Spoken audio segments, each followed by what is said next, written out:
CARICOM seeking to optimize intra-regional travel and domestic tourism through a travel bubble. New government under the leadership of Dr. Rowley begins second term in office in Trinidad and Tobago. And CARICOM develops guide for the safe reopening of schools. Welcome to this week's episode of the CARICOM NewsTime. I'm Tusanking English Francis. And I am Michelle Nurse with the details of these and other stories.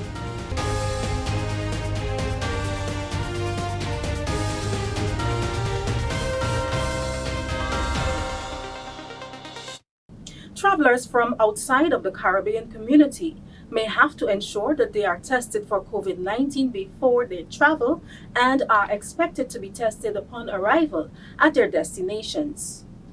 CARICOM heads of government are endorsing measures to safely reopen the tourism industry by optimizing intra-regional travel and domestic tourism. Leading destination brands in the Caribbean have launched a travel bubble to connect people within the region as the sector seeks to mitigate against the fallout from COVID-19. CARICOM heads of government at a special virtual meeting recently gave the Caribbean Public Health Agency, CARPHA, the go-ahead to establish health protocols for countries to safely operate the travel bubble.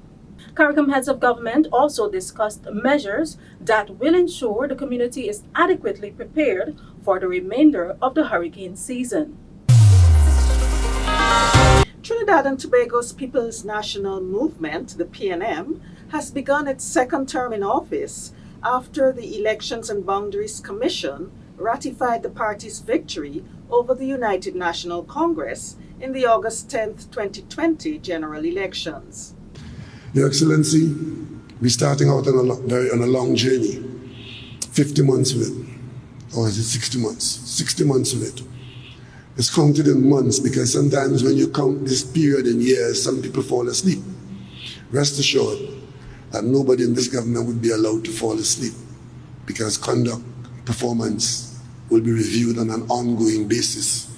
As Prime Minister, I assume full responsibility, and I want to thank the national community for giving me another opportunity to continue in public service. I want to give you the assurance, Your Excellency, that all my colleagues will observe the oath of office taken here today and to conduct the business of the people of Trinidad and Tobago in keeping with that oath. I thank you.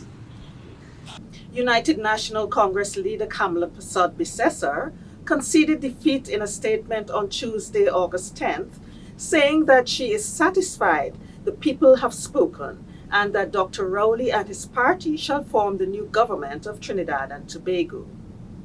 She congratulated and wished the new government the best. When schools reopen in the Caribbean community, parents, teachers, and other stakeholders in the sector can be confident that the reopening will be guided by protocols to mitigate health risks while facilitating effective learning. The Caribbean community has developed a framework for the safe reopening of schools that has consideration for children with special education needs. The framework addresses some very important questions on the minds of almost every parent, teacher, and education administrator, as well as governments. For example, what are the basic education-related conditions that have to be fulfilled before the education system can consider reopening schools? Should in-class sessions be staggered? How should teachers assess the learning gaps which have inevitably been created with students being away from schools for so long? The CARICOM Secretariat's Education Chief acknowledged in a recent interview that the answers to these questions are complex, but they must be addressed in a comprehensive manner. The reason why in the guidelines we chose to articulate the recommendations across 3 different publics was because we recognize the complexity of the response. So in determining the set of basic, so when you think about safe transition to schools, you have to think about readying the school system and the stakeholders within the school system before the students reach the school. That will include the students. So therefore the infrastructural modifications or renovations, with all the infrastructure renovations will have to be given consideration to. But then you also have to think about Once in the school, how are teachers and leaders going to operationalize and what kind of practices they would be engaged in the school to maintain safety and to promote continuity of learning. But then you also have to think about parents who are bringing the children to school and taking the children from school. So the community also has a significant role to play in supporting a safe transition back to learning, back to school. So the question isn't simple. It's not a simple question. And it certainly does not, the answer certainly does not reside only in infrastructure. The answer also resides in data collection. So policymakers at the system level have to be thinking about what sets of data do we need to be collecting to be able to know how to plan for and maintain safe transitions back to schools.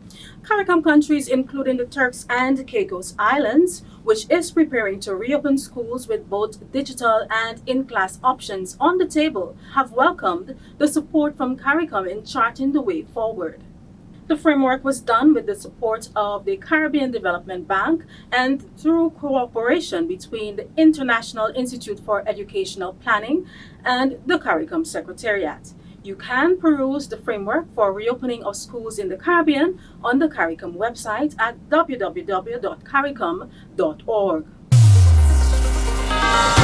139 candidates were nominated to contest the general parliamentary elections in Jamaica. Nominations Day was August the 18th. The Electoral Commission of Jamaica said the Jamaica Labour Party and the People's National Party have each entered a full slate of candidates to contest the elections in the 63 constituencies. The Commission said 13 candidates will contest the elections independently. Jamaica's Electoral Commission said it will now intensify preparations for the printing of ballots and will lay the groundwork for polling stations. Jamaica's Special Services will vote on August the 31st and the rest of the voting population on September the 3rd. Several at-risk youth in Georgetown, Guyana can now do animations thanks to a collaboration between the CARICOM Secretariat and the Guyana Animation Network. A CARICOM Secretariat donation of 6 computers to youth housed at the Sophia Care Center facilitated their participation in the Guyana Animation Network's Summer Camp 2020 from the 17th to the 24th of August. The participants learned the rudiments of design and phototyping and 2D animation. The network allowed several residents of the Sophia Care Center to participate in the workshop at a reduced cost. A stately funeral and a village burial marked the final rites for former Prime Minister Professor Owen Arthur on Friday, August 15th.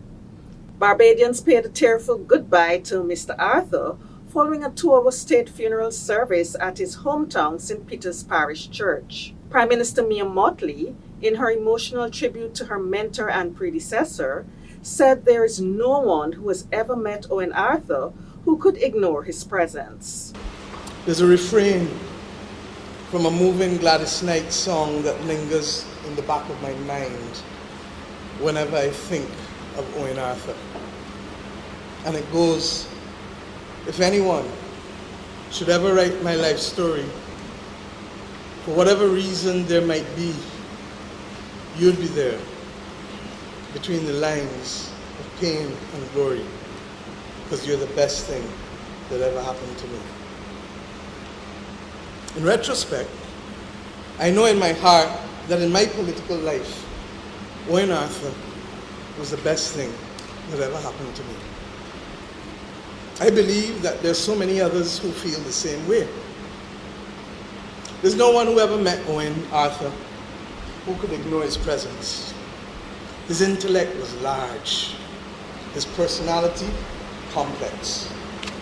He was fiercely competitive, whether in politics or dominoes or cricket or hearts.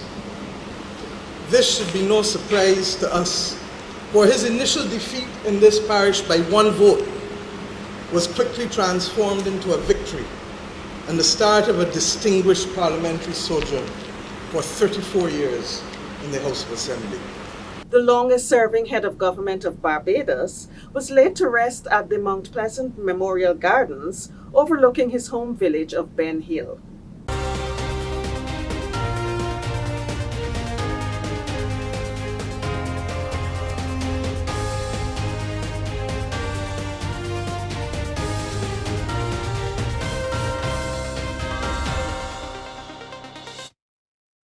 For more stories, you can visit the CARICOM news site at today.caricom.org or the CARICOM website at caricom.org. Like us on Facebook, follow us on Twitter, and be sure to subscribe to our YouTube channel. See you next time.